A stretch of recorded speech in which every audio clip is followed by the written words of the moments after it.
খেতে দারুণ হয়েছে। গুঁড়ো করে নেবো। ধনে জিরে একটু ভেজে নিলাম, কড়াইয়ে কাঠখোলা ভেজে নিলাম, শুকনো খোলায় দিয়ে একটু গুঁড়ো করে নেবো।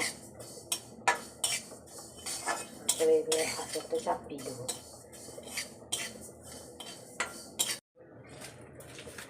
কটা তেজপাতা, আমরা বেশি ঝাল খাই না তো, কম ঝাল খাই। 4টে শুকনো লঙ্কা,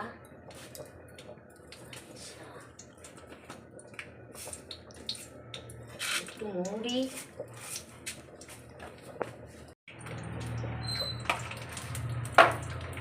হ্যাঁ জানো তো আগের দিনে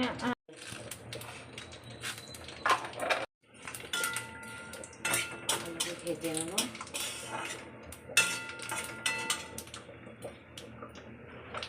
ফুলগুলো হালকা নুন দিলে ভেজানো আছে।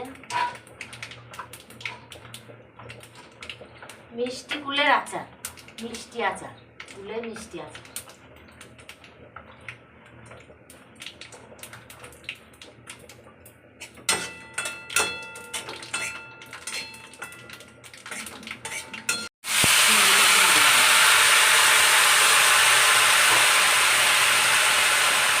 শুকনো কুলটা গন্ধই আলাদা। হালকা নুন দিলে ভেজানো ছিল, দিয়ে দিলাম। নাড়াচাড়া করবো অল্প একটু।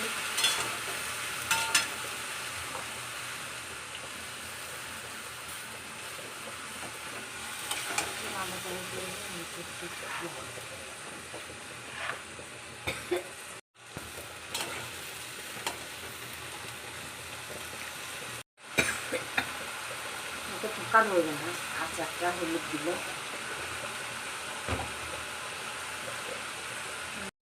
এরপর নুন দেবো, যেরকম কুল সেই রকম নুন দিতে হবে।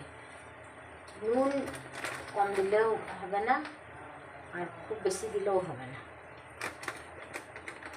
আমার যেহেতু কুলের পরিমাণটা বেশি আছে, নুনের পরিমাণ একটু বেশি দিলাম।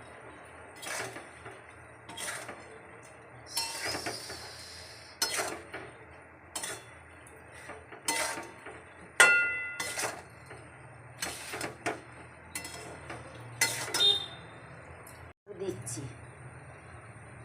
গুড়, আখের গুড়, খুব ভালো গুড়টা।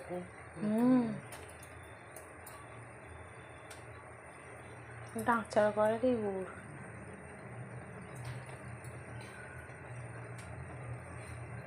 মিষ্টি, টক কম, খুব বেশি গুড় লাগবে না।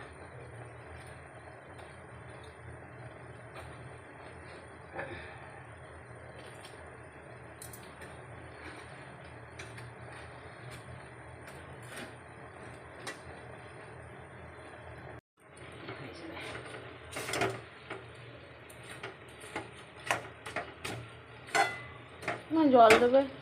হ্যাঁ জল দেবে না, এই গুড়ের রসেই ফুটবে? না, এই রসেই হয়ে যাবে, জল দেবে না।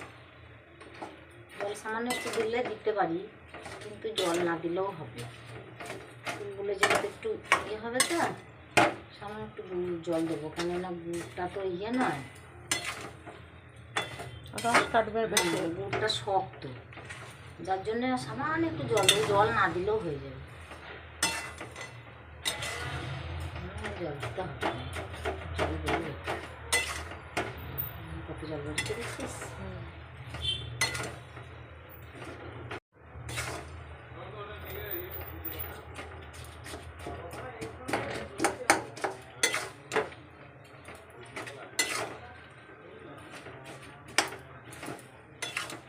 ফুলগুলো ভালো শুকানো হয়েছে। হ্যাঁ, আমাদের গাছের ফুলগুলো খুব মিষ্টি তো, যার জন্য এরকম।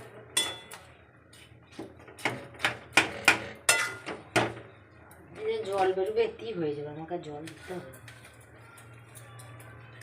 দেখাবো কি দিয়ে নামাচ্ছি, ঠিক আছে? একটু ভাজা মশলা দিয়ে নেড়ে নামিয়ে নেবো। নামানোর আগে দেখাবো। আচ্ছা আছে তো, ঝাল বেরোবে বলে লঙ্কাটা দিই নাই, একটু সামান্য লঙ্কা গুঁড়ি, অল্প, বেশি না। আমরা আগেই বলেছি ঝাল কম খাই, সামান্য লঙ্কা গুঁড়ি। আচ্ছা। আচ্ছা, সামান্য গোলমরিচ গুঁড়ো সামান্য,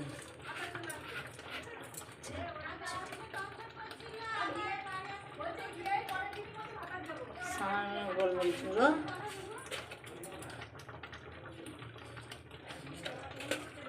লাগবে তো আছে, আর একটা চামচ ছিল নেড়ে দিই। লঙ্কা গুঁড়ো, গোলমরিচ গুঁড়ো আর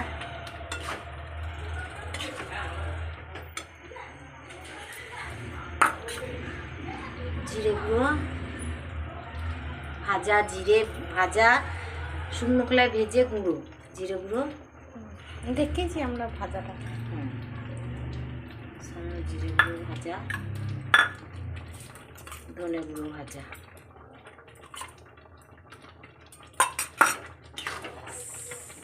কমপ্লিট। মিষ্টি কুলের আচার, শুকনো কুলের মিষ্টি আচার রেডি। এবার আমরা গ্যাস বন্ধ করব। শুকনো কুলের মিষ্টি আচার রেডি। কেমনভাবে বানালাম আপনারা দেখে বানাবেন, বানিয়ে খেয়ে বলবেন কেমন লাগলো। রেডি, কেমনভাবে বানালাম দেখিয়ে দিয়েছি, এইভাবে বানিয়ে খেতে পারবেন।